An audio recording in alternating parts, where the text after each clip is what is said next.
Hello people, I am Fiona, the mother of a wonderful 2-year-old girl.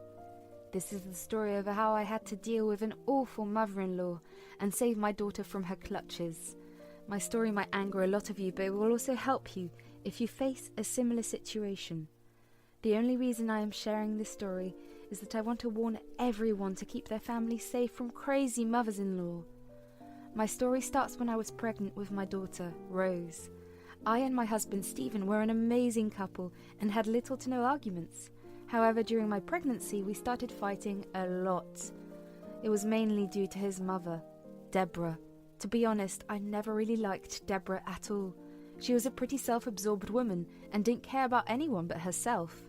Stephen valued her because she is his mum. However, I was not close to her at all. The root cause of my problems with Stephen was due to his mother's nagging. Deborah ran a daycare in the next town from us. From what she has told us, it was a popular daycare and earned her lots of money, so she always thought that she knows better than me and our Obgyn. During the entire pregnancy, she kept berating me. She said, "You are doing everything wrong, Fiona. It just shows how little you know about having and raising a child. Thankfully, you have me to guide you through this. You know I am qualified and know better than you." "I am doing everything my Obgyn has instructed me, Deborah. I know you run a daycare, but that's not an excuse to criticize me for everything." "Don't be so cheeky with me. Most women would be happy to have such a mother-in-law like me. You are lucky to get free advice from a professional." "You just own a daycare, Deborah. It's not like you are a licensed doctor or anything. I and the baby are fine. You are overreacting to everything." "How dare you insult me like this? Stephen, you need to teach your wife some manners. It would benefit her to listen to me." "Fiona, Mum does have a lot of experience with kids. You should take her advice for yourself. It won't hurt to try her methods." I would have listened to her if she was an actual doctor. All she does is criticize everything I do, even if the doctor has recommended it. Stephen and I often fought about Deborah's unsolicited advice. She came over to our house very frequently to berate me. Deborah even managed to get some family members on her side. I simply ignored those people when they tried to pressure me into letting Deborah guide me. However, dealing with Stephen was not that easy. He often thought Deborah was right and her opinions needed to be valued. Deborah knew that Stephen had great respect for her profession. He had even given her money for some renovations when she needed it. However, we never went to or even saw her daycare in person. It was in the next town, and Deborah said she didn't like people visiting. Apparently, it was unprofessional. Still, she was always under the impression that our child would be put under her care. She always said, "I can't wait for you guys to have a baby. Finally, I will have someone of my own to take care of. It will be so exciting, just me and my little Rose." "It will be a long time before she can be put into your daycare, Deborah. You will have plenty of time." "Why will it take time? Since I am a professional, I will take care of Rose once she is born. You are not qualified or good enough to be her guardian." "Excuse me? Why do you think I will hand over my baby to you just like that? You might be a professional, but she is still my daughter. I will decide how to raise her." "Absolutely not. You have no experience and won't be a good mother to Rose. I doubt she will even be safe under your care. You don't even stay at home, so how do you think you will raise her?" "That's up to me to decide. I'm uncomfortable with you just assuming I will leave Rose in your care. I have plenty of other relatives around." "She is my blood and I have the full right to look after her. Don't you dare try to give other people her responsibility. She is just mine. When CPS finds you incapable, she will stay with me forever." I was very disturbed by Deborah's assumptions. She was not ready to listen to me at all. Not only did she berate me for no reason, but also threatened to take my child away. Her comment about the CPS also set me off. My mother abused me, and I had to be placed in foster care. I still had some major trauma from that. Naturally, it was even more painful to hear Deborah say that I will be a failure. After my daughter was born, Deborah doubled down with her demands of raising the child. She straight up said that when she showed up at the hospital, Deborah said, Oh, my baby is finally here. I can't wait to raise her. She will be perfect, like me. Stop talking about raising her. You are being disrespectful to me. She is my child and not yours to raise. Don't be so dramatic. You'll go back to work anyway. Then you will have no other option than to leave Rose with me. It is not set in stone, Deborah. For now, I'll be home with the baby. Stop trying to be a parent to my child. Fiona, I know you are tired, but you need to watch your tone. You're being unnecessarily rude to my mum. Stephen just looked at your wife. She's being so cruel to me. Do you really want to raise your daughter with this woman? I am more suited to be her mum. Mum, you are upsetting my wife. We will talk about this later. For now, can you just concentrate on the baby, please? I didn't like how Stephen told me I am being rude. It was Deborah who started with the insulting comments. However, I didn't confront him there. I waited till we went home from the hospital. Deborah was inviting herself over for a stay at the house. But I shut that down real quick and left her no room to argue. When we returned home, I said to Stephen, Stephen, I have already told you that I am uncomfortable leaving Rose with Deborah. You have just heard a couple of rude comments from Deborah. Relax, Fiona. You're overreacting a little. She was just a little rude today. It wasn't that bad. I have been hearing a lot more when you are not around. You know how I feel when someone constantly tells me I will fail as a mother. I know how you feel, Fiona. I'll talk to my mum, but promise me you will try to be civil for Rose's sake. She needs to have a relationship with her grandma. Don't worry, I won't cut off her access to Rose. Not until she does something awfully stupid. At that time, I had no idea just how reckless Deborah could be. I really wanted Rose to have her grandma, so I kept a relationship with Deborah. However, she never stopped pestering about leaving Rose in her care. For some reason, the very thought always made me uncomfortable. When Rose was a little over 2 years old, I decided to go back to work. I received a good offer and decided to take the job. Rose was growing up and we needed the extra money for her education. Stephen agreed that it would be best for me to take the job. However, we argued when Deborah insisted on taking Rose to her daycare. So now that you are off to work, Rose can finally stay with me. I will pick her up every morning at 9. No need to collect her from my daycare. I'll drop her off at the house as well. Wait a minute, Deborah. We haven't even told you anything about Rose being in your care. Well, you are going back to work and need a good daycare. I am family and the perfect person for this job. Who else would look after her? We will have a tour of all the daycares and then decide on one. You can give us your daycare address so that we can go check it out. Why do you need to check out my daycare? It will be perfect for you. I might not have fancy advertisements, but that doesn't mean you have to be suspicious of me. Fiona, there is no need to visit her daycare. She is my mom. I'm sure she will take good care of Rose. No, I am firm in my decision. We will tour all the daycares here and then decide. If Deborah wants us to consider her, she needs to allow us to go see her daycare. Well, Deborah never gave us the address. She was practically forcing us to let her take care of Rose while she also works at her daycare. No matter what I said, she didn't even want to give up the name of her daycare. That made me suspicious. Later, when I told Stephen about my doubts, he accused me of being dramatic and vain. His accusations really hurt, so I dropped the topic. However, I put my foot down and found a different daycare in our town. Stephen was also firm in his decision to name Deborah as our emergency contact at the new daycare. With everything set, I was ready to go back to work. I didn't want to tell Deborah my joining date because Stephen never told her about our new daycare arrangements. I understood his dilemma and tried my best to keep Deborah in the dark.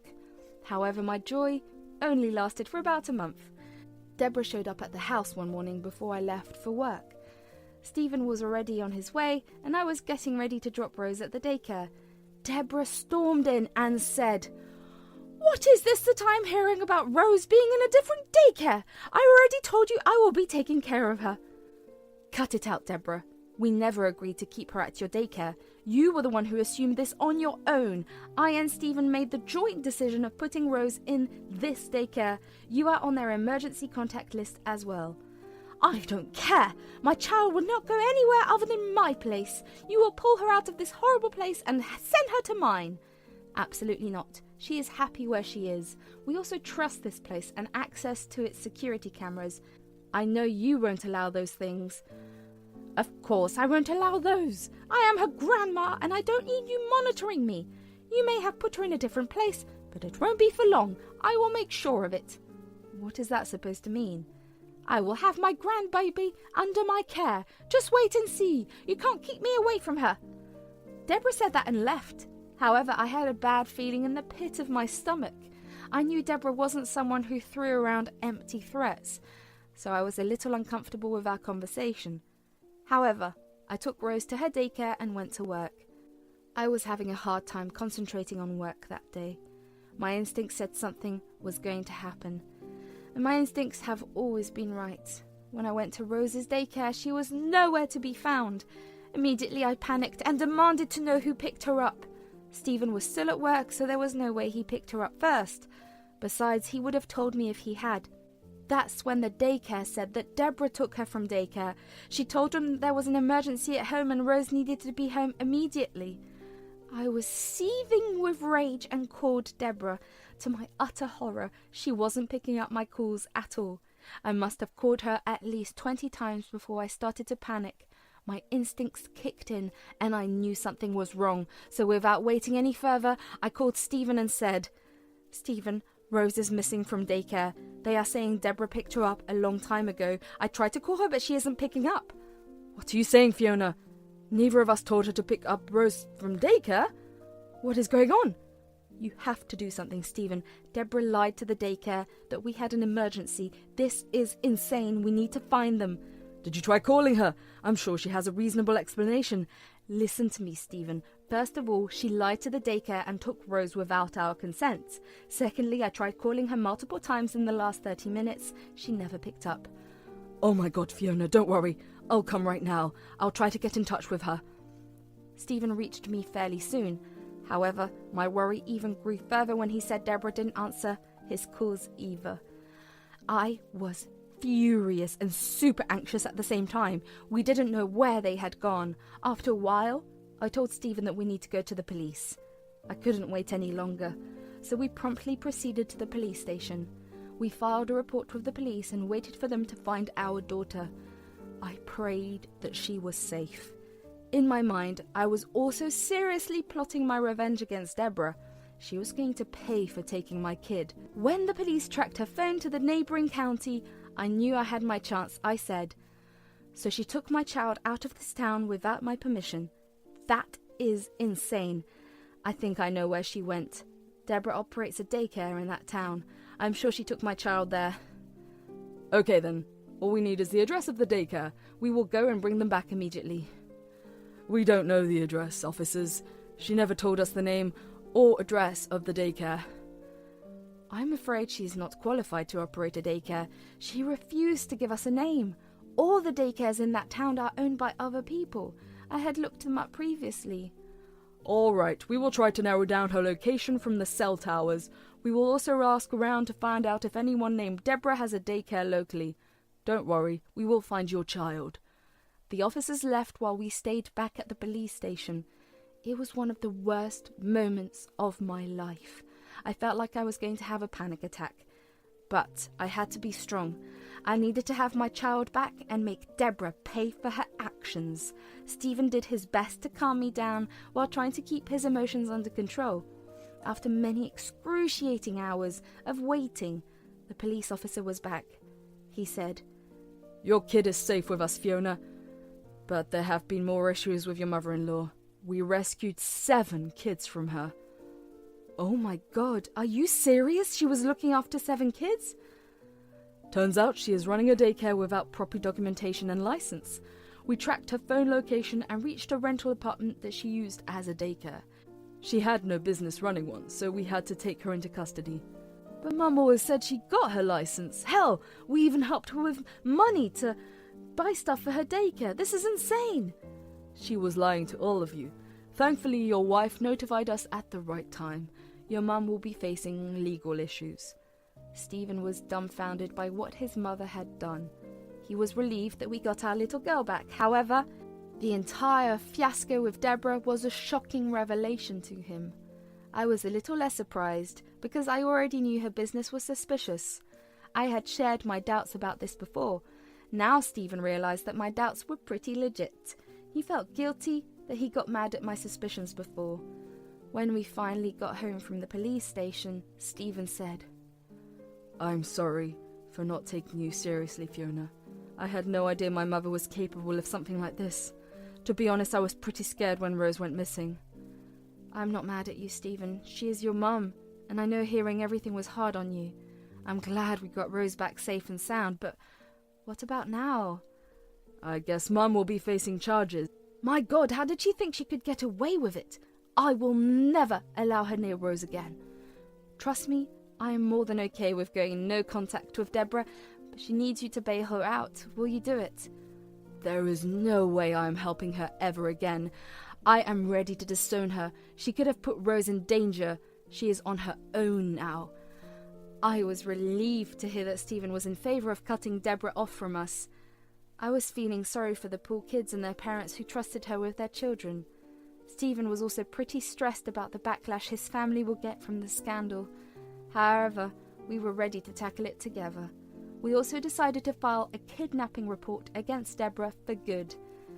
Deborah had to beg people to give her money for the bail. Her savings were very little because she liked to have a lavish life. She even begged us to help her out and withdraw the case. She was now being charged with 2 different criminal charges. The entire thing was a complete mess. The relatives of Stephen also started to cut contact with Deborah. They never really liked her and were afraid to have her around their family. Stephen had a hard time dealing with everything. On top of feeling guilty, he was also sad to lose his mother. It was a bad time for her and I decided to be supportive. Soon the courts came to a decision and Deborah received jail time along with fines. The judge also cut off her rights to see Rose and be around her without supervision. Since we had filed for a restraining order, the judge sanctioned that as well. At least for a year, Deborah won't be allowed anywhere near us. She cried and screamed like a banshee when the sentence was read. After the case was closed, life eventually went back to normal. Rose is living her best life as usual. She's too young to remember much about what happened with Deborah. I and Stephen have started therapy to make better communication with each other. So far, it has been working pretty well. Deborah is still in jail and we won't hear from her anytime soon. If she tried something again, she would be promptly put back in jail. Meanwhile, I am relieved we were able to cut her off and have her presence out of our lives.